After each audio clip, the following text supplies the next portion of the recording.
All right, good morning, everybody. Here we are. It's House Edge Live. It's Johnny from Casino Gaming Central. Good morning. Happy Thursday. Coming into the end of another hard-fought week for us here. Boy, I keep talking about my job, but man, the app is coming along. We did a lot of great work yesterday, and we're screaming towards this big reveal on April 4th. So, anyway. Good morning. I see Skill's got a couple of good questions out here about dark side play. And yes, I will get to some dark side play.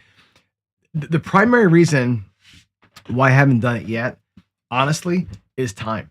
And not like it's hard to do, but rollouts take time, right? So if I want to demonstrate something, especially dark side play, I've got to be here for 35, 40 minutes of rollouts to get enough resolutions so you can see it. But Skill, I will definitely spread some stuff out and talk through some of the pros and cons of it, for sure. And we'll definitely talk about of hedging for dark side players for sure. You know, I'm not a big believer in hedging on the dark side. I think if you're going to play the dark side, you got to play it straight up. If you're going to play the dark side in craps, you got to have bankroll to play it too, because you gotta play the dark side clean. You dirty it up with hedging, I think it hurts you over the long haul. But I really love the don't pass spread. And the don't pass spread, by the way, if you and he has a version, Ken does on the other side. If you look way back at my videos, I did one long time ago called the odds maker. And the odds maker is basically the don't pass spread. I don't ladder it like Ken does, and I don't hedge it like Ken does, but the odds maker strategy that I did years ago is almost the same thing, right? On the right side and the dark side, you play the line that you want to play, whatever side. You take odds throttled based on what the number is. And it's the same general concept. But I love that strategy, especially versus the Andre. I'm not a big fan of the Andre on its own, but we should definitely do a comparison. And maybe, you know, I'm looking for these segment ideas, right? So we talk about different things I can do on the show, like to make things more, what's the word? Interesting, fun, whatever. So today we're going to do another Fact or Fiction, and I can find things that I think are fun for us to do and talk through as new segments. And maybe there's a versus. Maybe it's a dig it or dog it thing we do with the don't pass spread and the Andre. Maybe that's the next thing for next Monday. So I'll keep that in mind for sure, Skill. And I appreciate, I got to move my camera. I appreciate the willingness to put up with me as I figure out the new show rhythm and the things we want to talk about. So, all right, let's jump in. Let's jump on in. And I don't want to do that first. We're doing Fact or Fiction later. We're going to do this here. We're going to remember all the money that we lost. I actually watched another video from that weird, there's a channel out there, by the way, called Weird Math that you guys have to watch. Go watch the Weird Math channel. It's really, really good. I'm going to move this a little bit down. There we go.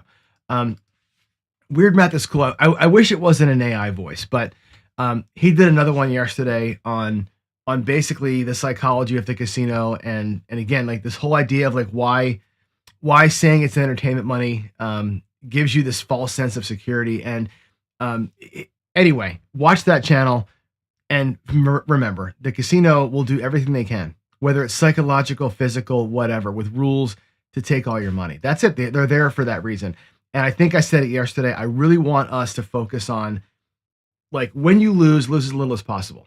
Right? You're going to lose most of the time, but lose as little as you can. When you win as much as you possibly can. Take them for all you can when you win. If that means to you winning a little bit, 50 days in a row, great. That's Ken's way. Generally speaking, that's my way. If you can hit a jackpot, if you can rock a craps table, whatever it's going to be, win as much as you can when the getting's good. Don't be afraid to win. But don't willingly give it up. And the way that we willingly give it up is by not obeying this stuff, right? Not obeying the fact that you have limited bankroll against an unlimited bankroll. Not obeying the fact that your risk, the way that you view risk, may not let you play the way you want to. And that way, and then you get in your own head a little bit. I was talking to my daughter yesterday. My daughter is a psychology major. We talked for like an hour about exactly this topic yesterday. And essentially we're talking about this notion of the way that men and women handle loss, and especially how they handle emotional losses. And I'll give you an example. We were talking about this exact thing yesterday. What in a casino, you know, imagine Imagine you're at a blackjack table, and it doesn't matter what percentage of your bankroll. Let's say you bought them for 500, you're down to 300. So you've lost, you're down to 2, so you've lost $300. So better than half of your bankroll. But the way that you lost it, maybe you were okay, and then you got clanked for 7 in a row, and just had this thing. What is your emotional response to that? As again, most of my audience, if there's a woman out there watching, I apologize right now, but most of you guys, and I look at my stats, are 55 and older. My audience is like 80% 55 and older dudes. So, dudes, you lose 6, 7 in a row, 8 in a row, and you burn half your bankroll. How do you feel in that moment? How do you feel? Most guys are pissed. And I'm part of it, like, fuck, I mean, and what do? You shove all in, you rail dump. You make bad decisions when you're mad, because guys are emotionally angry when things go south. Women, on the other hand, my daughter reminded me, get sad when things go south. And sad people also make bad decisions, but they don't make irrational decisions. A sad person gets up and leaves, right? They resign themselves to the defeat and they walk away sad. They're in a bad state, but their decision-making is different. Right? So when you look at the bridge and all these pieces that kind of, I don't know why this is so out of focus there. When you look at the things like the bridge, the things that make you make bad decisions are you under your control. Didn't set a goal, don't have discipline, can't control all those things are you. So I'm just saying, the casino leans into all that stuff. They really, really do. And I think, we have to know stuff. And, you talk about John Patrick's Big Four, Little Three. One of the Big Four is knowledge. My channel mostly is focused on money management and knowledge. Me and Ken kind of go through that. That's kind of our wheelhouse. And so anyway, hopefully this is all helping as we go through these shows. Now, let's jump in and hit a couple of quick things before I jump into today's topic. So the schedule, as you know, we're working on everybody's schedule. So I'm only going to put up now on the schedule page what's coming. So not just a reminder of all the repeating stuff, but I know that tomorrow Joe is on at 9 o'clock. And as I find other things, I'll put them out here. Anyway, I'll make the screen a little bit short. Joe, I'm underestimating you now. The skill and luck, remember this too, and I'll go back a screen here. I'm not underestimating you personally, but people in general, yes. I want everybody in chat right now, including you, Skill. Raise your hand. Say, yes, John, you're right. Or John, you're an idiot. If you've seen people do that. You ever seen somebody get pissed off and make a bad decision or get sad and walk away? You ever seen somebody rail dump or make an emotional call or get sucked into the vortex of the casino and make a shitty call? It's 100% true. And I catch heat for showing the bridge every single day. It's boring, blah, blah, blah. But remember, there are people here, and here's one, right? Giovanni, right? I've never seen you before in chat, who may be here for the first time seeing me. Never heard my messaging before, the way that I say things, right? This might be new information for somebody every day we do it. It might be brand new. So that's why I do it the way I do it, Skill. I hope that makes sense, right? And Georgia go, oh yes, all the time, right? All right, here we go. Shooters tournament. We had a great shooter last night. Big Kahuna Larry shot an 18 last night. He takes first spot. Again, as I get access to the website, I'll start sharing the full sheet of numbers. But right now we have Larry in the lead with 18. Most people in the top 5 are 13, 14, 15, 18, right in that area. Every year this holds true. The first round, you need about a 15 or higher to make the top 32. That seems to be what it's going to be again this year. So, yeah. All right, here we go. Let's do the next thing here. So I've been saying this for a little while now. We're gonna try some new segments on the show. Things that I think could be fun, interesting, entertaining, whatever. I may do them one a day, like I'm doing this week. I may do them every day in shorter bursts. So we're gonna do a fact or fiction today. Yesterday I think we did the Streak Hunter. Today we're gonna do some fact or fiction. And I want to explore fact or fiction, some things that maybe are misunderstood, some knowledge aspects of these games. And so with that said, here we go. It's fact or fiction time. And today in Fact or Fiction, what I want to do is go through a little bit of blackjack with you. So I'm going to have my craps layout visible, but we're going to talk about blackjack. And specifically, what I want to get into today is the why of hitting the 16 versus the 10. And there are people who will argue with this, even though basic strategy says you got to hit a 16 against 10. People argue and say, nope, you're going to lose all the time on that hand. Is it fact or fiction that you should always hit a 16 versus a 10? Okay. The math says fact. The bridge, your emotions may say fiction. And that's why I wanted to talk about this today. Okay. So why do you hit a 16 versus a 10? Here's some of the math on it. The dealer will bust out of that hand about 23% of the time. That's it. So you got a 70 whatever, 76.8 whatever, 77% chance of losing on these hands. Most of the time you're going to lose. The dealer only busts less than a quarter of the time. Okay. By taking a hit, and I'll show you how this works, you can only improve your hand about 38% of the ways that the cards come. Can you get an improvement of your hand? It's very small. It's less than half the time you're going to make your hand any better, which is daunting, right? Which means if you don't make it better, you're going to bust 60 something percent of the time. You're going to bust out of a 16. Why would you take a hit when you're going to bust out of a 16 almost twice as much as sitting there, right? Or as you would if you as opposed to improving your hand.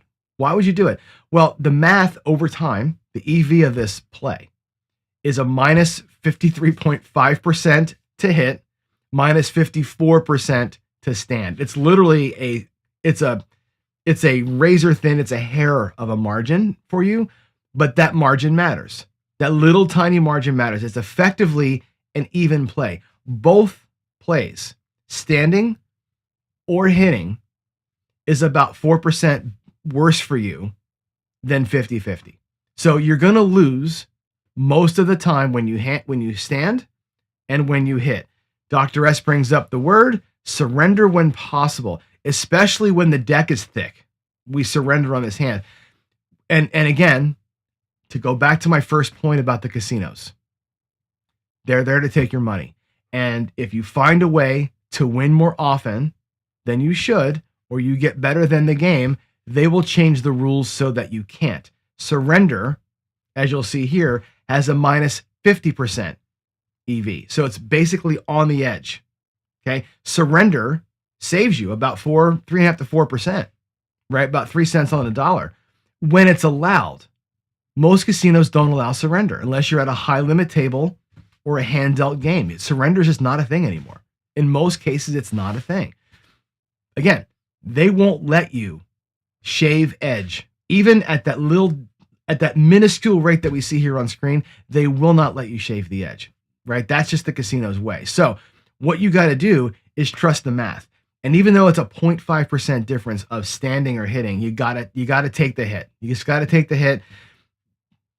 Just what the rules are. Now let me show you why. Okay, I'm gonna go forward a screen here, and I want to introduce you to a channel that I really love, by the way. It's called A1 Blackjack. These guys are awesome.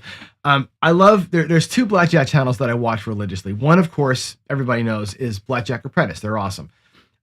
This guy at A1 Blackjack is equally good. He's a card counting guy, and he does the same demonstration that I'm going to do for you here in just a minute on my table. And again, I'll do it on my craps table. I'm sorry. But he did a bunch of these a little while back. And I really like this way of showing the why of blackjack. So I'm going to do a version of it here just to give you a sense of breaking down basic strategy and saying, why does it work? What's the mechanics behind some of these plays? So let me show you how that 38% improvement of your hand works. And when you're looking at basic strategy, you can do this in your house at your kitchen table, which is kind of what I'm doing here. So let's switch over here to the table view, and I'll give you a sense of it. So here we go. That doesn't really show very good. Let me move these down some for you. All right, so I'm going to spread and I don't have a lot of room here. Obviously, the width of my desk is less than the width of all the cards. But here's a full suit of cards all the way through. Okay, here is your shitty 16. Your jack and your 6. Here is the dealer's up 10. Okay. You're playing, I'll put it over here so you can see it with the light better. You're playing a 16 against the 10, right? Now, why does basic strategy tell you to hit? Let's take a look, first of all, at what's good for you. How can you improve this hand? And here's another thing I should probably show you. I mean, do I have a piece of paper I can write this on that's big enough? No, I don't. The number that you're kind of targeting here in blackjack, kind of the Mendoza line, if you will, is 18.5. And what that means is 18.5 is the number, the score that typically you can win with. That's when you start getting, the more 18.5s or better you get, the better off your life is going to be at a blackjack table. So getting to an 18 or 19 is really hard to do, especially from a 16. Okay, let's look at what can happen here. So the ace improves your hand to a 17 and you would stop. Okay, but getting to a 17, although you don't bust, you're below the 18.5. So even though you're not busting, you're not really improving much, right? The 2 gets you to an 18, which is close to that line, okay? The 3, of course, gets you to a 19. The 4 gets you to a 20. And the 5 gets you to that magical 21. So you have 5 ways out of 13 to improve your hand. That's it. 8 ways you bust. 5 ways you win. That's the 32% I was talking before. Just 32% of the combinations of cards that can come to you can help your hand. Okay, now, if you are a card counter and the deck is thick, and what I mean by that, there's lots of 10 valued cards, 10 Jack, Queen, King. If there's lots of these left in the deck, your chance of getting this is actually better than 8 out of 13. You might have a 10 out of 13 chance of seeing a 10 as your next card. That's when you surrender. If surrender's allowed and the count is high, you might get jacked. So you take the surrender, you take half your bet back. And that's what improves that house edge for you, right? So the count matters. For the dealer, every card here is possible with the undercard, right? When they flip this card down below, every one of these cards is available to them, which means on the flip, every one of these cards, save the 6, beats you. 1, 2, 3, 4, 5, 6, 7 ways out of the deck, out of 13. 7 cards out of 13 beat you on the flip if you stand. So if you just sit here like a duck on a pond, you've got 7 out of 13 ways to get beat when they flip the card. That's the number one reason not to stand. At least give yourself a shot to improve a little bit. If you catch the ace, you eliminate the 7. If you catch a 2, you eliminate the 8. If you catch a 3, you eliminate the 9. Okay? Even though the improvement level here is not big, you can eliminate ways to lose by catching some small cards in here. And if you catch a 4, God forbid, you eliminate all those ways of losing. That's the reason why you hit. You're trying to eliminate ways to lose as best you can, but you got to know coming in that on the flip, you got more ways to lose just when he flips the card over, let alone when he takes the hit. If he grabs an ace, 2, 3, 4, or 5 on the flip, he's in a great spot to improve his hand. The best thing you can do for yourself is say, please, Lord, let me get one of these 5 cards, and we'll just live to fight another day. This is a live to fight another day hand, and that's the reason why. So this kind of demonstration, like I said, A1 Blackjack does this all the time. Not all the time. He did, I think, 7 or 8 videos when he did this kind of a breakdown, and I really love the breakdown. Let me go back to the other screen real quick. I really love this style of looking at it. Let's go here. Come on. Come on. You can do it, computer. There we go. I wish he would do more. Matter of fact, I'm going to write him a note and ask him to do more of these because I learn visually. I need to see it. You can take, your little basic strategy card and memorize it and go, that's cool. I got the whole thing memorized, but I like to know why some of these things make sense. I like to know why this works. And so by breaking it down like that, you can really see, oh, okay, totally get it now. That's exactly why you can get beat. And when you do this, and I'll do it next week, we'll do what the next fact or fiction I'll probably do is why do you hit a 12 against the 2, which is another one that's weird, right? Because you stand on a 12 against the 13, 14, 15, but you hit a 12 against a 12 or against a 2. Why does that make sense? That one weird one. We'll break that down the same way. I think breaking the cards down like that's a fantastic way to look at things. And I got the idea from A1BJ. Great channel. Seems like a great guy. I'd love to have him on sometime and just kind of shoot the bull. I invited Colin, by the way, from Blackjack Apprentice to come on as well. When he gets, he's doing some traveling. When he gets back, we may find a way to hook that up. Very cool, I think, to sort of suck some knowledge out of these guys that have really made a living, quote unquote, playing blackjack.